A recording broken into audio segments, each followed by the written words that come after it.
ओम प्रणाम। आज बाह्य प्राणायाम विषय जानिबा। बाह्य प्राणायाम केमिति करा जाए एवं बाह्य प्राणायाम कले लाभ कौन हुए। प्रथमे सीधा बसिबा, मेरुदंड को सीधा रखिबा, वायु मुद्रा रे बसिबा, श्वास लंबा नवा छाड़िबा, तापर पेट को पछकु टाणिबा, मात्र नाभि को पछकु टाणी मलद्वार मुख को चापिकी रखिबा, ताकू कुआ जाए मूलबंध।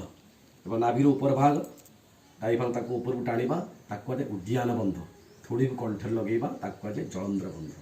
ये त्रिबंध सहित बाह्य प्राणायाम करबा। बाह्य प्राणायाम रे पेट संबंधी रोग रे विशेष लाभ हुए एवं पाइल्स फिशर भली रोगर मध्य संपूर्ण समाधान हुए। तो आसंत आमको मैक्सिमम एनर्जी आमको मिले, शक्ति मिले एवं ब्रह्मचर्य मध्य पालित हुए। तो आसंत आमे जानिबा केमिति बाह्य प्राणायाम करा जाए। देखि नियंतु। वायु मुद्रा बसिले श्वास लंबा नवा, संपूर्ण छाड़िबा, श्वास को बाहर रखी नाभि को पछकु टाणिबा, जेतिकी संभव हो सेति करिबा।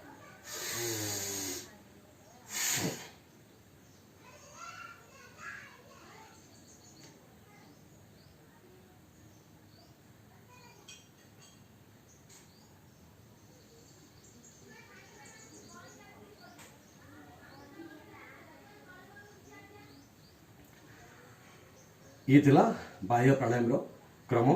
आउ थे कर श्वास लंबा नवा, छाड़िबा, संपूर्ण छाड़िला परे श्वास को बाहर रखी नाभि को पछकु टाणिबा, थोड़ी को कंठर लगे किछि समय रखिबा, जेतिकी समय रखि पारछु सेतिकी समय रखि तापर छाड़ देबा। एकु 3 रु 5 थर पर्यंत आमे समस्ते करिबा। आसंता आउ थे करिबा।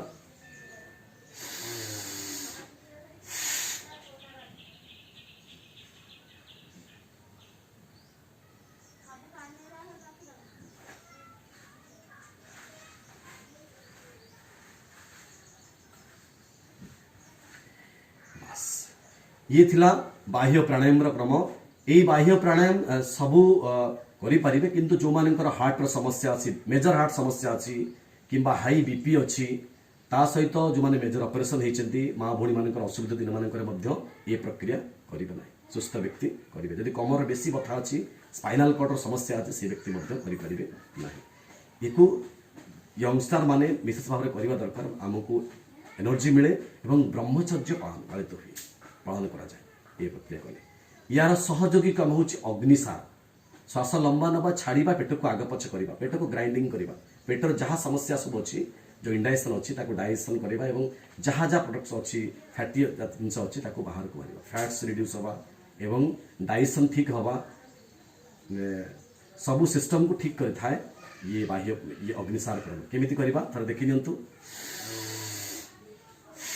श्वास लंबा ने छाड़ी देले, तापरे पेट को पछकु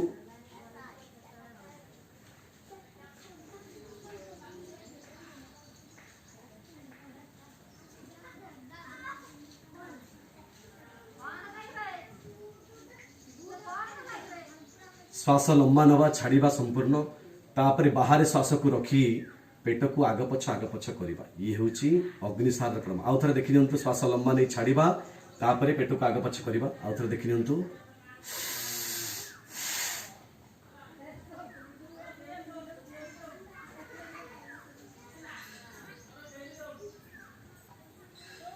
ये भली दुईटी क्रम को बाह्य प्राणायाम एवं अग्निसार जदि करूचंती ताले पेट संबंधी रोग सब ठीक हो।